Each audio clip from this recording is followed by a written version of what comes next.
सोच कर देखिए, 60,000 करोड़ रुपए। ये कोई छोटी मोटी रकम नहीं है, बल्कि ये तो वो भारी बोझ है जो हरियाणा के लाखों किसानों के कंधों पर है। आज हम सीधे सरकारी आंकड़ों से ये जानेंगे कि हरियाणा में खेती बाड़ी से जुड़ा ये कर्ज का पहाड़ आखिर है कितना बड़ा। 60,816 करोड़ रुपए। हाँ, बिल्कुल सही सुना। ये फिगर है उस टोटल रकम का जो हरियाणा के किसानों पर खेती के लोन के रूप में चढ़ा हुआ है। तो सवाल उठता है कि ये इतना बड़ा नंबर आखिर है क्या। देखिए, सिंपल शब्दों में ये पूरे हरियाणा स्टेट के किसानों का टोटल एग्रीकल्चरल लोन है। वो पैसा जो उन्होंने खेती बाड़ी की जरूरतों के लिए उठाया था, और अब वही पैसा एक बहुत बड़ी चुनौती बन गया है। और इस भारी भरकम कर्ज का बोझ ये उठाया किसने है? इसका जवाब है 25,67,000 किसानों ने।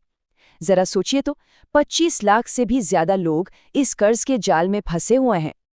चलिए, अब थोड़ा गहराई में उतरते हैं। इन नंबर्स के पीछे की कहानी को समझते हैं और देखते हैं कि कर्ज का ये इतना बड़ा पैमाना आखिर बना तो बना कैसे। और हाँ, एक बात बिल्कुल साफ कर दें, ये जो भी नंबर्स है ना, ये कोई अंदाजा या अटकल नहीं है। ये इन्फॉर्मेशन सीधे हरियाणा विधानसभा में पेश की गई है। मतलब ये सब कुछ पक्की सरकारी रिपोर्ट पर बेस्ड है।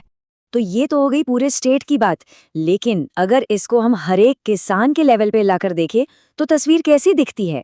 आखिर एवरेज हर किसान पर कितना बोझ है?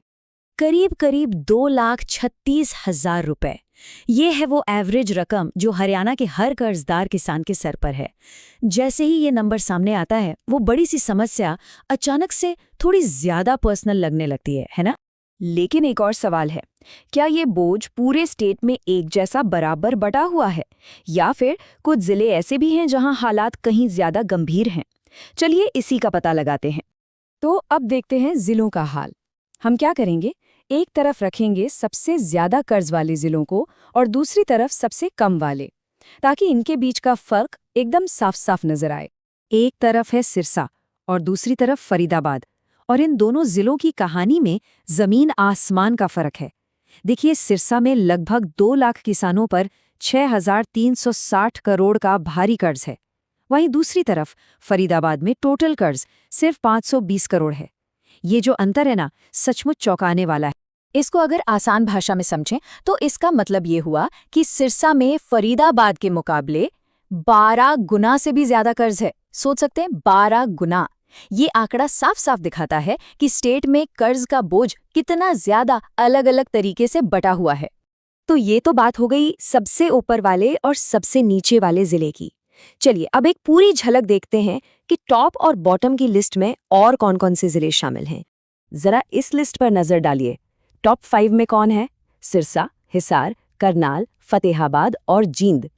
और अगर हम लिस्ट के दूसरे छोर पर जाएं, यानी सबसे कम कर्ज वाले जिलों को देखें, तो वहां नाम आते हैं गुरुग्राम, पंचकुला और फरीदाबाद के। ये टेबल बिल्कुल साफ कर देता है कि कर्ज कुछ खास इलाकों में ही जाकर सिमट गया है। तो इस पूरे डेटा से ना 3 बातें एकदम साफ हो जाती हैं। पहली कि कर्ज के बोझ में टॉप पर सिरसा, हिसार और करनाल हैं। दूसरी, सबसे कम बोझ वाले जिले हैं फरीदाबाद, पंचकुला और गुरुग्राम। और तीसरी और सबसे जरूरी बात यह है कि कर्ज का ये जो संकट है, ये पूरे स्टेट में एक जैसा नहीं है, बल्कि कुछ खास एग्रीकल्चरल बेल्ट्स हैं जहां इसका प्रेशर बहुत बहुत ज्यादा है। तो आखिर में घूम फिरकर हम वापस उन्हीं 2 बड़े नंबर्स पर आते हैं, 60,000 करोड़ रुपए से ज्यादा का कर्ज और 25 लाख से ज्यादा किसान। ये सिर्फ नंबर नहीं है, ये हरियाणा की खेती बाड़ी से जुड़ी इकोनॉमी की एक बहुत बड़ी और गंभीर सच्चाई को बयान कर रहे हैं। इन सब आंकड़ों को देखने के बाद मन में बस एक ही बड़ा सवाल उठता है कि हरियाणा के किसानों पर जो ये कर्ज लगातार बढ़ता जा रहा है, इसका आखिर भविष्य क्या होगा? ये एक ऐसा सवाल है जो हम सबको सोचने पर मजबूर करता है।